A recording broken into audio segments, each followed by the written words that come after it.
Bismillahirrahmanirrahim. Assalamualaikum warahmatullahi wabarakatuh. Alhamdulillahirabbil alamin. Wassalatu wassalamu ala asrofil anbiya'i wal mursalin wa ala alihi washabihi ajmain amma ba'd. Sebelumnya apa kabar murid-murid? Baik. Alhamdulillah.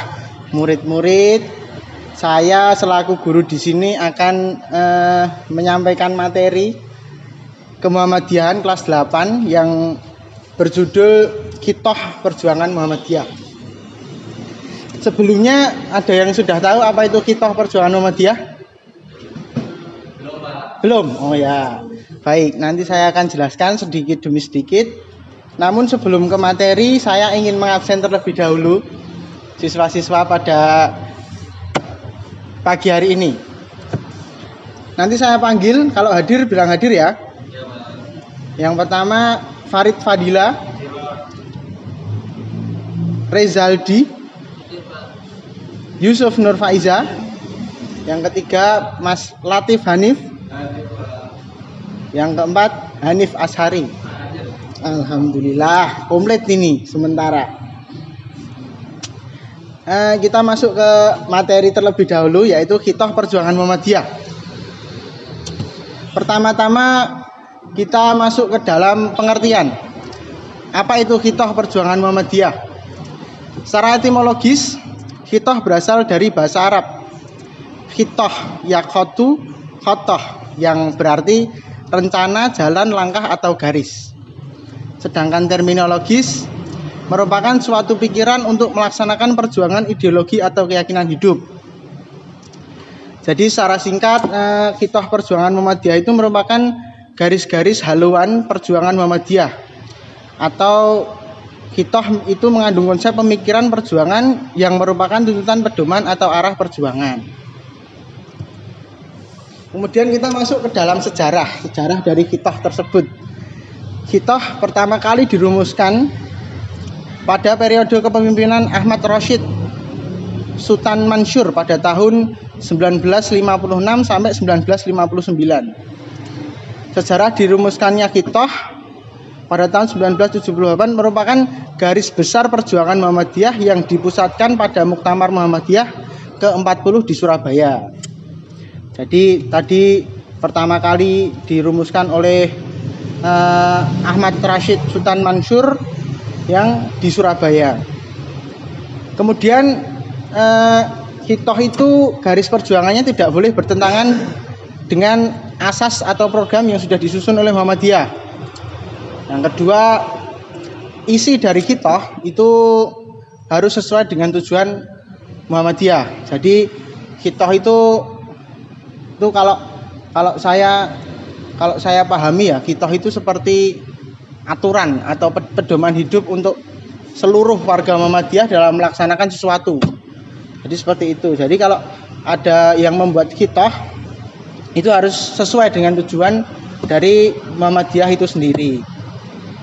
Kemudian Qithah itu disusun sesuai perkembangan zaman. Jadi dapat kita simpulkan kalau Qithah itu disusun sesuai perkembangan zaman, jadi itu bisa berubah-ubah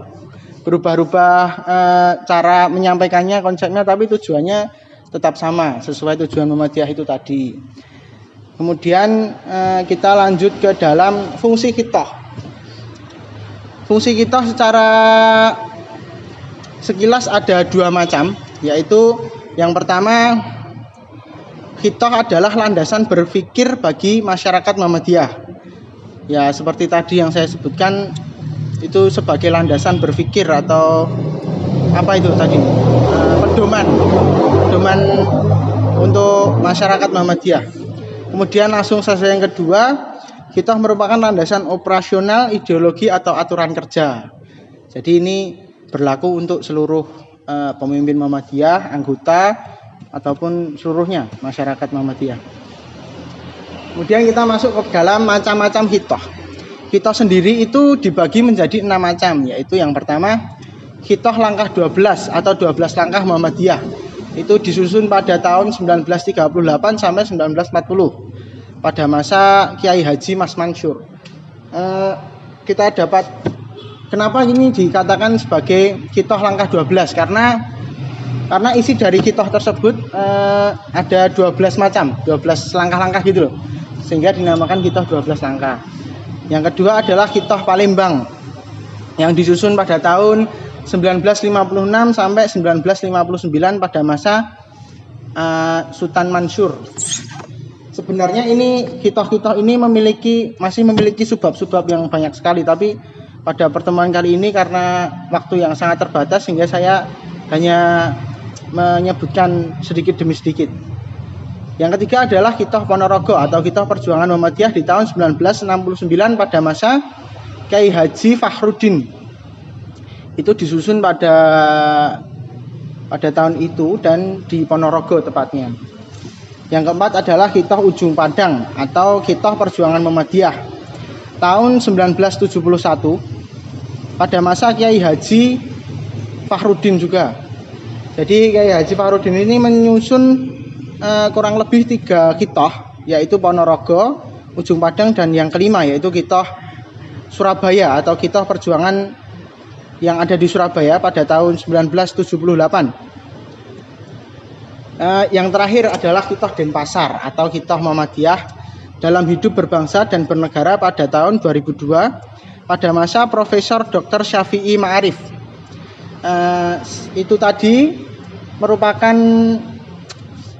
rangkuman kecil dari materi Khitoh Perjuangan Muhammadiyah, yaitu kita sudah mempelajari tentang pengertian apa itu khitoh. Yang kedua kita mengetahui sejarah berdirinya khitoh, pendirinya khitoh, yang membentuk khitoh itu siapa. Kemudian kita mempelajari lagi tentang fungsi dari khitoh. Kemudian kita mempelajari juga tentang macam-macam khitoh yang jumlahnya ada 6, namun itu masih banyak sekali subbabnya. Tapi kita sampaikan poin-poin pentingnya terlebih dahulu. Mungkin di pertemuan berikutnya kita dapat mengulik lagi lebih dalam apa itu khitoh. Ya, itu saja yang saya sampaikan pada pertemuan kali ini. Untuk pertemuan selanjutnya saya minta untuk siswa-siswa sekalian mengerjakan latihan soal yang sudah ada di buku. Nah, itu dikerjakan dulu. Besok minggu depan kita koreksi untuk evaluasi pembelajaran Bapak juga. Nanti saya lihat murid-murid itu nggak taunya ya di bidang mana, nanti bisa ditanyakan. Nanti saya akan menjelaskan lebih lanjut.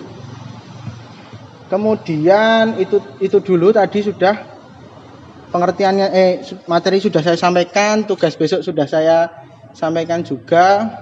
Pesan Bapak kepada murid-murid sekalian untuk nanti di rumah dipelajari lagi, itu yang pertama. Yang kedua, saya berpesan kepada murid-murid tetap menjaga sholatnya, tetap menjaga makannya ya, jangan sampai lupa. Kalau nggak makan nanti ya gimana. Kemudian untuk pertemuan selanjutnya itu tadi, namun karena waktunya sudah selesai, saya cukupkan sampai di sini. Semoga ilmunya dapat diserap dan dimanfaatkan, diaplikasikan dalam kehidupan sehari-hari. Cukup sampai sekian. Wassalamualaikum warahmatullahi wabarakatuh.